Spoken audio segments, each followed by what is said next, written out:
Salut tout le monde, la maison du Grenat vous salue.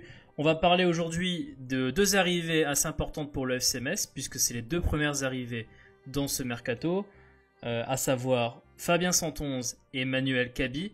Je suis avec Grenat Forever, comme d'habitude, pour qu'on puisse un peu en discuter. Salut Grenat Forever. Salut Socket, salut à la communauté messine, bonsoir à tous. Et donc nous sommes tous heureux parce que ce début de mercato qui a commencé le mardi 11 avait débuté en fanfare. On en avait parlé notamment lors d'un live mercato que l'on avait fait le mardi 11 juin avec l'arrivée de Fabien Santonze. Une arrivée qui était suivie quelques jours plus tard de celle de Manuel Kabi, qu'on pressentait déjà puisque ça avait été annoncé par plusieurs journaux lorrains que la signature était intervenue, mais ça a été officialisé dernièrement par le FC Metz. Et donc on va parler de ces deux joueurs qui sont, on peut le dire, et je pense que tu vas être d'accord avec moi, deux joueurs n'évoluant pas du même côté, bien que les deux soient des défenseurs latéraux, mais qui sont totalement opposés l'un et l'autre. Je pense qu'on peut commencer par Kabi. On peut commencer par Kabi. Alors, Kabi, pour poser les choses un peu rapidement, donc vous allez avoir à l'écran des petites stats sur sa bio rapidement.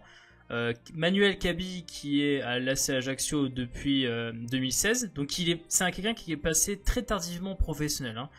Il est passé professionnel donc en 2016, poste latéral gauche, qui peut quelquefois dépanner en tant que défenseur central. C'est ce qu'avait notamment raconté l'un de ses anciens coachs qu'il avait en CFA en lui disant qu'il a les capacités pour être en défense centrale. Il est même, je cite, plutôt meilleur défenseur que meilleur attaquant.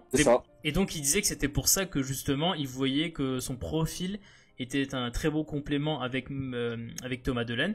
Qu'est-ce que tu en penses? Est-ce que tu es d'accord? Est-ce que tu as un peu vu des matchs de lui? Voilà, c'est quoi ton impression sur son arrivée? Bah content, oui, parce que oui et non, parce que je me dis que ça veut dire que le projet Udol est complètement mis aux oubliettes. Bon, ça on en parlera peut-être un peu plus tard. Ah, le projet Udol, il est capote, hein. Je pense que c'est fini. Voilà, si juste je vais en venir une petite minute dessus. Bien sûr. Voilà. Pour moi, son arrivée met fin au projet Mathieu Udol, donc ça m'embête un peu. Après, je comprends les dirigeants et c'est un choix qui sera, je pense, justifié à l'avenir. J'ai confiance aux dirigeants, je suis un peu dégoûté pour Mathieu, mais après c'est comme ça. Donc bon, ça c'était un peu voilà. Mais ouais, je suis content parce que c'est un mec à Ajaccio, toujours régulier dans ses performances. J'ai regardé un peu quelques matchs. Je vais pas vous mentir, j'ai pas regardé énormément de vidéos sur lui. J'ai un peu regardé ce qui se disait sur les réseaux sociaux. J'ai pris l'avis de supporters d'Ajaccio qui ont été dithyrambiques à son sujet, qui ont toujours dit que c'était un mec régulier. Jérémy Choplin a dit qu'il serait très bien dans le projet messin. Et puis voilà, on nous a loué notamment ses qualités défensives. Et ce qui est bien parce que Thomas Delaine, lui, a des qualités qui sont nettement plus offensifs. Il est meilleur offensivement que défensivement. Et Kabi, ça a l'air d'être, d'après ce que j'ai compris, l'inverse. Et vraiment l'inverse parce qu'ils disent que par contre, ce n'est pas un très très bon contre-attaquant. Ça, je vais pas te contredire. Je pense qu'on est dans la dans la pure vérité. Mais donc moi, je me dis que selon le profil des équipes que Metz va rencontrer, cette alternative-là, dans une équipe où tu vas subir et qu'il faudra défendre, peut-être que Kabi aura sa chance et Delaine ne fera peut-être pas. Tout le monde pense qu'il va peut-être jouer les 38 matchs, mais non, je pense que ça va dépendre beaucoup de la physionomie et des adversaires qu'on va rencontrer. Donc pour moi, c'est une belle pioche, quand même. Bon, moi j'ai donné mon avis, comme ça après on va pouvoir passer au cas de Fabien Santonze.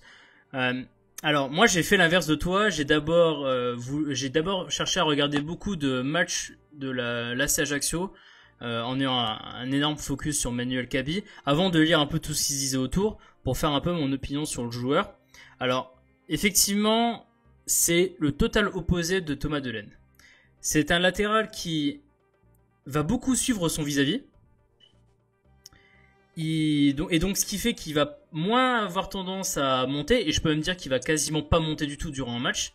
C'est pas du tout un latéral un latéral qui va chercher à porter le danger vers l'avant avec un jeu de centre par exemple, ce qui est pas du tout le cas par exemple d'un Fabien Santon, qui lui est aussi l'opposé. Mais ce qui se passe, c'est que c'est quelqu'un qui est effectivement très défensif et qui, tu le vois bien. Alors, il y a eu quelquefois des petits ratés, mais c'est quelqu'un qui essaie toujours d'être attentif à ce qui se passe, parce que, voilà, comme tu as très bien dit, il est plutôt axé sur la défense que sur l'attaque. Là où je trouve que son arrivée, elle est intéressante. Donc, déjà premièrement, on n'a pas la même exigence sur ce joueur-là que, par exemple, sur Fabien Santos, dont on va parler après. Parce qu'on part d'un joueur qui sera le remplaçant de Thomas Delaine. Donc, pas la même pression qu'on a à mettre sur lui, première chose. Forcément, son arrivée, elle répond aussi à un besoin qui est que on avait auparavant, en la personne de Jonathan Rivieres, quelqu'un qui pouvait jouer latéral et dépanner aussi en défense centrale en cas de problème. Et c'est exactement le profil de Manuel Kabi. C'est quelqu'un qui, parce que justement, il est très très bon défenseur, peut être évidemment dans son rôle premier qui est de remplacer Thomas Delaine, parce que effectivement Thomas Delaine ne va pas faire forcément tous les matchs de la saison, mais surtout peut à l'occasion, si jamais tu as un défenseur qui est central qui est suspendu, tu peux compter sur lui en défense centrale, il peut t'apporter une certaine stabilité. Maintenant c'est toujours pareil quoi, c'est-à-dire que l'AC Ajaccio a eu certains matchs où c'était des fois assez compliqué, hein, ils ont pris des valises l'AC Ajaccio. Lui, il a quand même un lien intéressant, c'est le fait qu'il est devenu assez tardivement professionnel, un peu comme Thomas Delaine. Donc, je pense qu'il mesure la chance qu'il a quand même d'évoluer en Ligue 1. Peut-être que lui ne pensait pas qu'il allait arriver un jour à ce niveau-là. Voilà, il profite de l'opportunité qu'on lui offre d'évoluer en Ligue 1. Donc voilà, je pense que ça ne sera pas quelqu'un qui va emmerder entre guillemets son concurrent direct, parce qu'il sait que voilà, on l'a fait venir pour un rôle de second couteau. Et je pense qu'il va l'accepter. Puis Ajaccio, c'est quand même, voilà, c'était dans une équipe, dans un contexte qui est quand même assez pesant. Et faire ses matchs dans un contexte comme ça prouve que le mec, voilà, il en a il a déjà un peu dans la bouteille et il en a dans la tête, quoi. Oui, et surtout, ce qu'il faut absolument que les gens comprennent, c'est n'essayez pas de le comparer à Thomas Delaine quand il va jouer. C'est pas du tout sur ça que Metz l'a recruté. Il le recrute. Non, mais il faut arrêter d'être dans les comparaisons. Non, mais les gens, oui, mais les gens font malheureusement trop facilement la comparaison alors qu'elle n'a pas lieu d'être. Et tu le vois très bien, hein, et c'est pour ça que je dis ça rapidement, et comme ça on va passer après au second joueur. Mais quand Jonathan Rivieres était aligné latéral droit, la comparaison avec Ivan Baliou était très simple en disant, mais de toute façon, ce joueur-là, mais pourquoi est-ce qu'on le met latéral droit, tu vois? Et parce que justement, quand un mec comme Baliou montait des fois et était des fois même pouvait être assez offensif, bah un mec comme Jonathan Rivieres qui va rester beaucoup plus en retrait, bah forcément ça fait une différence, et toi t'es un peu en mode mais ouais, mais il apporte rien à l'équipe quoi. Et il faut que les personnes comprennent que c'est pas sur ça que Manuel Kabi a été recruté. Donc je pense qu'on a fait le tour sur la question de Manuel Kabi. Donc on va s'attaquer à son compère du côté opposé, Fabien Santonze, qui nous arrive tout droit de Lens. On a pu mesurer quand même que les supporters lensois étaient assez déçus quand même qu'il quitte le club. Ce qui prouve déjà son niveau, parce que généralement on a la facilité toujours quand un joueur part de notre club de lui taper dessus entre guillemets. Et quand on a vu les réactions des supporters lensois sur les réseaux sociaux, ils étaient dithyrambiques, ils étaient vraiment écœuré et dégoûté de son départ. Bah on peut le comprendre, c'est un joueur qui, alors vous voyez bien en statistique, hein, 34 matchs en Ligue 2 la saison dernière, 2 passes décisives.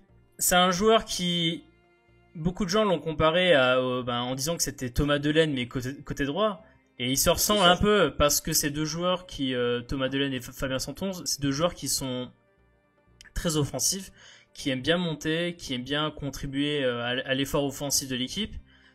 Alors après, on a eu tendance, et ça, j'ai fait pareil que Manuel Kabi, moi aussi, j'ai regardé un peu les matchs de Fabien Santonze, et d'ailleurs, j'ai été voir un peu aussi les avis de tout le monde.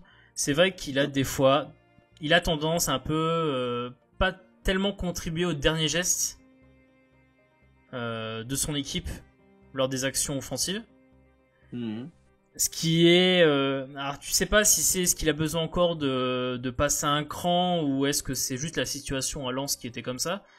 En tout cas, ce qui est sûr, c'est que il y a une nette différence par rapport au profil d'Ivan Baliou. Là, tu as quelqu'un qui a été en Ligue 2 la saison dernière beaucoup plus offensif que l'a été Ivan Baliou à Metz cette saison. Il a un peu les caractéristiques d'Ivan Baliou qu'on avait. Il avait effectivement ces caractéristiques d'Ivan Baliou. De toute façon, on l'a vu le match aller contre Metz. Hein. Il était tellement haut que Opa le prenait à chaque fois dans le dos. C'est pas pour le critiquer, mais il jouait tellement haut qu'Opa avait à chaque fois des boulevards.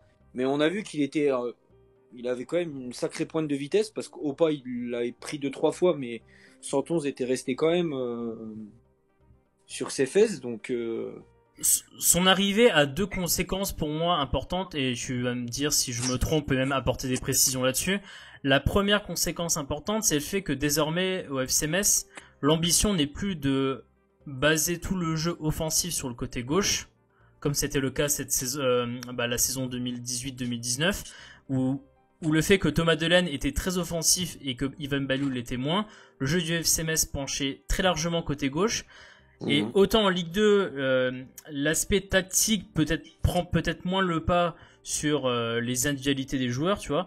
Autant en Ligue 1, c'est quelque chose qui est pas forcément souhaitable et t'avais à cœur quand même d'équilibrer la chose en te disant on va pas seulement attaquer côté gauche, il faut aussi qu'on ait des ressources côté droit en fait et qu'on puisse avoir un latéral qui puisse tout simplement aider aussi les attaquants à pouvoir avoir des actions décisives et c'est très important par exemple pour un joueur comme Habib Diallo dans la surface de pouvoir compter sur un jeu de centre de son latéral gauche mais aussi de son latéral droit. C'est ça que j'aime bien moi dans son recrutement, c'est là que ça prouve encore que le FC Metz est en pleine mutation parce qu'on recrute un mec qui va t'apporter offensivement alors qu'on aurait tendance à penser que le FC Metz aurait pu recruter un pur latéral droit. Ah, tu veux dire que par exemple un Manuel Kaby bis en latéral droit, c'est ça que tu veux dire? Là j'ai l'impression qu'en faisant ça, je me dis le FC Metz ils comptent pas, ils comptent, ils veulent faire du jeu quoi. Ils veulent rester fidèles au principe de jeu prôné par Frédéric Antonetti, même en Ligue 1. Moi, ce début de mercato me fait penser ça. Et ça me plaît beaucoup, ça. Ah, je vois ce que tu veux dire. Ouais, ça a du sens. Après, on recrute pas quelqu'un. On aurait peut-être recruté un latéral droit, je me serais dit, ah bah d'accord, on va recruter vraiment, c'est pour blinder. On va reprendre cette tactique de je joue à 10 derrière, entre guillemets, recroquevillé. Et là, j'ai l'impression que non, on est vraiment, on voit qu'on est en train de franchir un cap, j'espère ne pas me tromper. Mais en tout cas, pour moi, on est clairement dans le bon sens. Là. Bah oui, parce qu'au final, si tu joues avec un tel latéral qui est quand même assez présent offensivement, si c'est pour jouer à 10 derrière, tu n'utilises pas ses qualités et tu l'handicapes parce que il a tendance à avoir certes quelques petites difficultés défensivement, ce qui fait que s'il peut pas apporter offensivement pour combler, c'est un peu dommage. Et je pense que sur certains matchs, on risque d'avoir du mal si nos deux latéraux sont vachement offensifs, tu risques forcément contre des équipes qui vont avoir des flèches, ça va être un peu compliqué, mais bon. Après, c'est un choix. C'est un choix et malheureusement, ce choix-là va impliquer peut-être des changements par rapport au poste de latéral droit puisque on a appris dans le même laps de temps que Laurent Jans souhaitait changer d'air. Je sais pas si c'est lui qui veut changer d'air parce qu'il avait l'air content de rester. J'ai plus l'impression qu'entre guillemets, étant donné que c'est plus, j'ai l'impression, Philippe Gaillot qui lui fait comprendre que vaut mieux, Monsieur Jans, que tu te trouves une porte de sortie parce qu'on compte clairement plus sur toi, quoi. Mais d'ailleurs, cette porte de sortie, elle prend plus la forme, j'ai entendu, d'un prêt que vraiment d'une vente. Bah, je sais pas comment ça va se dérouler. Après, moi, je suis contre les prêts incessants de joueurs. Après, c'est que mon avis. Si on peut en tirer même 1 million, je sais rien. On n'en est pas là, mais voilà. Bah, c'est-à-dire que le problème, c'est t'as un joueur qui a peu joué la saison dernière en deuxième division, qui en plus, la saison d'avant était en Belgique en première division et donc était censé avoir une certaine progression. Et au final, le joueur, en ne jouant pas énormément, les personnes les clubs tout simplement aux alentours peuvent voir ça comme une sorte de régression C'est dans, ça. chez Lorient.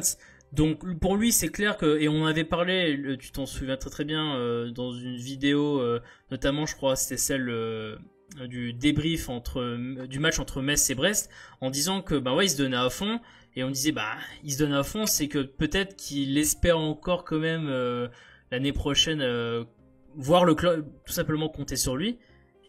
Mais il semble que la fin de l'histoire, en tout cas pour un an, avec le FC Metz, semble se profiler pour Lorient.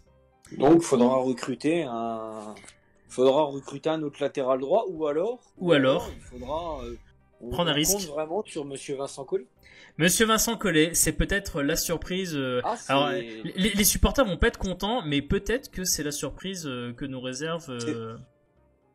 Si on considère que Santonce va faire tous les matchs, s'il peut enchaîner, et que Vincent Collet peut, si on arrive à gratter 10 minutes, 15 minutes par-ci par-là et voir que ça peut marcher, bah moi je dis allons-y.